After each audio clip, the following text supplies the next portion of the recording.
Voilà, merci de nous retrouver pour Instant Vérité. À l'heure où les villes ivoiriennes, à l'instar de plusieurs autres du continent, connaissent une croissance rapide, la question du développement d'un transport moins polluant se pose avec acuité. Le défi est de taille car comment concilier un développement économique rapide avec la préservation de l'environnement? Eh bien, pour résorber cette situation, l'idée d'un transport responsable est de plus en plus évoquée, mais cette idée est-elle réaliste? Eh bien, on en parle aujourd'hui avec M. Johan Djedje, économiste en transport durable. Bonjour, M. Djedje. Bonjour René. Merci, Renaud plutôt. Bonjour René. Renaud. Merci d'avoir répondu à notre invitation, Monsieur Merci. Didier. On est très heureux de vous avoir aujourd'hui pour parler de cette question du transport durable avec nous. Dites-nous, la Côte d'Ivoire s'est engagée à réduire ses émissions de gaz à effet de serre d'ici à 2030. Le transport durable fait partie des moyens pour y parvenir. Mais selon vous, dans l'état actuel des choses, où on a un manque d'infrastructures adaptées, est-il possible d'arriver à cette situation-là en moins de 10 ans, à Très réduire bien. les gaz à effet de serre? Merci beaucoup. Tout d'abord, il est important de préciser ce que c'est que le transport durable. Bien évidemment. Le transport durable se définit tout simplement comme étant la mise en conception, Mhm. également l'exploitation, Ok. donc la gestion de modes de transport, qui contribue donc à favoriser l'environnement à travers un transport non polluant. Ok. Donc, à travers cette définition, effectivement, les pays africains se sont engagés ces dernières années donc, à réduire les gaz à effet de serre. Et il est question pour ces pays d'atteindre un certain type d'objectifs. Donc, en ce qui concerne la Côte d'Ivoire, c'est à l'horizon 2030 de réduire à 30% l'émission de gaz à effet de serre et par conséquent donc, mettre en place un certain nombre de politiques et d'actions gouvernementales, à savoir donc des politiques publiques, mais également des contributions du secteur privé. Mhm. Alors oui, moi je crois fortement que ces actions porteront leurs fruits, Mhm. puisque aujourd'hui, vous remarquez sur le territoire ivoirien qu'il y a l'arrivée des véhicules électriques, Mhm. qui est entre autres une des solutions. Et entre-temps, il y a aussi donc, un certain nombre d'engagements en termes de législation Mhm. qui ont été entreprises ces dernières années. Donc nous pensons effectivement que nous pouvons atteindre cet objectif. Mais justement, pour atteindre cet objectif-là, l'État de Côte d'Ivoire va devoir consentir à de gros sacrifices. Mhm. Vous avez parlé de législation, de véhicules électriques qui arrivent et tout cela. Mais est-ce que vous pensez que nos pays peuvent s'offrir le luxe d'abandonner certaines taxes qui permettent de renflouer leurs caisses, justement pour pouvoir favoriser ce transport écologique? Alors, si on parle de taxes, effectivement, si on parle de taxes, il va toujours avoir des taxes compensatrices, Mhm. mais aujourd'hui, il faut regarder la qualité de vie de la population. C'est surtout ça. Euh, Mhm. le transport durable, dans son essence même, a pour objectif donc de réduire la pauvreté, Comment, d'améliorer la qualité de vie. comment réduire la Alors, pauvreté? le transport durable se gère dans un écosystème beaucoup plus global. Mhm. Tout d'abord, il y a un certain nombre d'actions Mhm.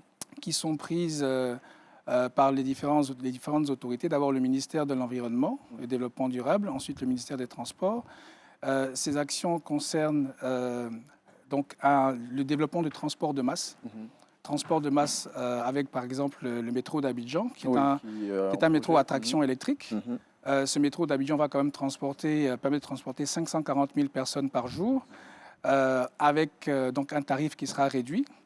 Et ça améliorera donc le quotidien donc, des Oui, Ivoiriens. donc ça va permettre, comme vous le dites, d'impacter naturellement cette question de la pauvreté en permettant de réduire. Mais Monsieur Didier, dites-moi, dans le transport éco-responsable, est-ce qu'il peut être une priorité dans nos pays où tout est urgence? Bon, vous savez qu'on a des urgences en matière de santé, Mhm. d'éducation et plein d'autres choses encore qu'on pourrait citer. Mhm. Je veux dire, est-ce que vous pensez que c'est une priorité et que ça deviendra une priorité véritablement? Alors, la santé est une priorité. Mhm. D'abord, la santé est une priorité. Vous savez, aujourd'hui, vous le voyez avec la température, on n'a pratiquement même plus de climat dans nos pays. Oui.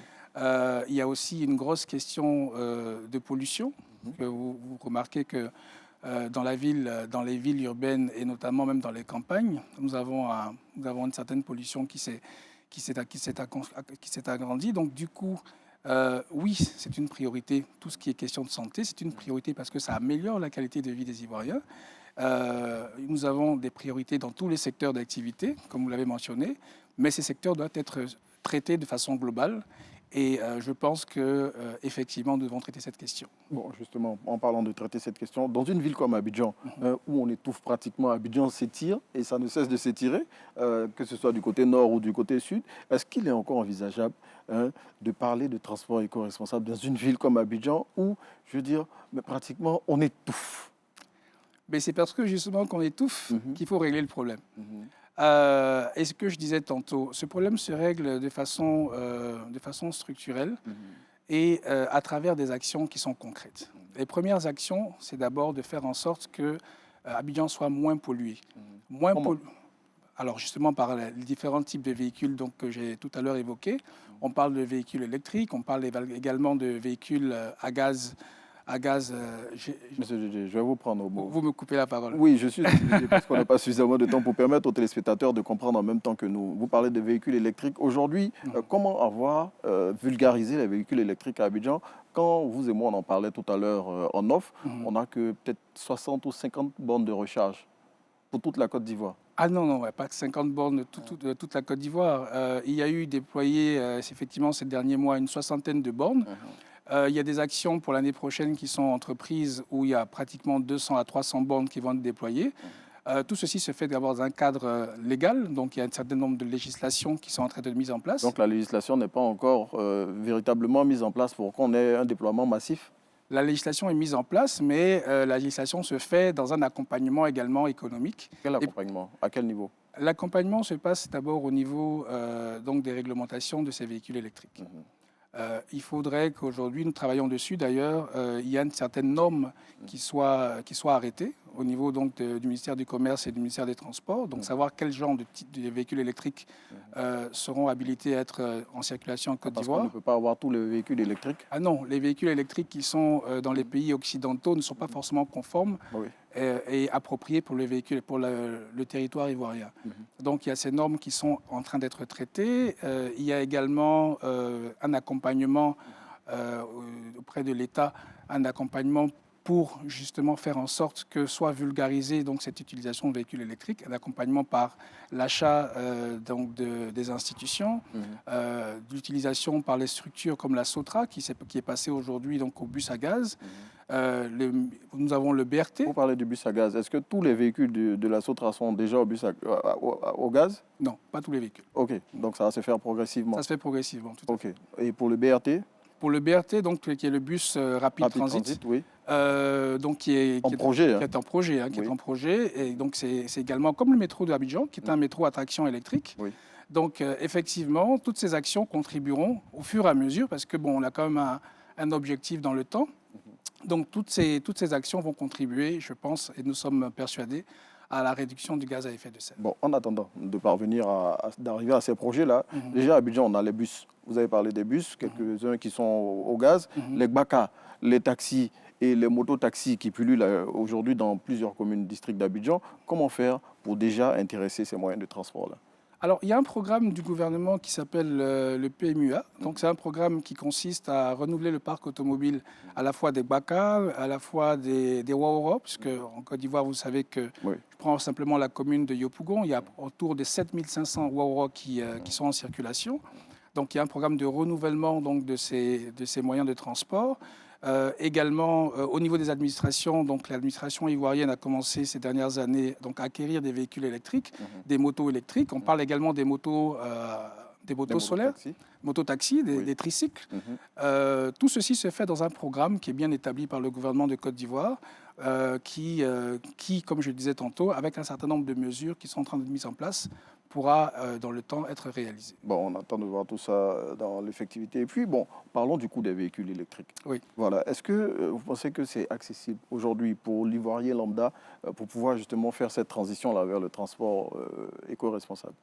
Alors, aujourd'hui, pour les véhicules électriques qui sont offerts par les concessionnaires automobiles, les prix varient entre 26 millions et 33 millions de francs CFA. Comparativement à certains véhicules que je vois dans la ville, je pense que ça peut être abordable pour les personnes qui seraient intéressées à effectuer donc, cette transition énergétique par les véhicules électriques. Maintenant, effectivement, il serait quand même intéressant, comme ça a commencé à le faire, d'avoir un accompagnement de l'État pour pouvoir faciliter, je parle du transport de masse, faciliter donc tous les acteurs du transport, donc Woro, les VTC, et donc toutes les structures de motos 3 roues, à pouvoir acquérir ces véhicules. Mais je reste persuadé qu'avec les différentes évolutions, les différentes actions qui sont entreprises par le gouvernement de Côte d'Ivoire, les choses se feront avec un prix qui sera réduit d'ici quelques années. Bon, vous êtes un chantre du transport durable et tout à fait. Est-ce que vous-même, vous êtes au transport durable? Alors oui, alors le transport durable, très rapidement, il y a d'abord la marche à pied, donc il y a le vélo. Donc Bon, vous êtes en train de botter en touche. Voilà. Et moi-même, effectivement, je vous invite à venir voir demain à la conférence africaine du transport vert qui aura lieu à Ivoire Golf Club. Donc la voiture que j'utilise, pour ne pas dire son nom, qui est une Tesla, qui est une voiture électrique. Donc je suis moi-même acteur donc, du secteur du transport durable. Bon, en tout cas, c'est tout ce qu'on souhaite aussi à toutes les populations ivoiriennes, de passer au transport moins polluant pour nous permettre, comme l'avait dit, d'être en bonne santé et surtout de contribuer à la réduction de la pauvreté en Côte d'Ivoire. Merci de nous avoir suivis. On passe le relais à Thierry Angeval. Je rappelle que nous étions avec M. Joan Djedje, économiste en transport durable. Merci beaucoup. Merci. Merci beaucoup. Merci.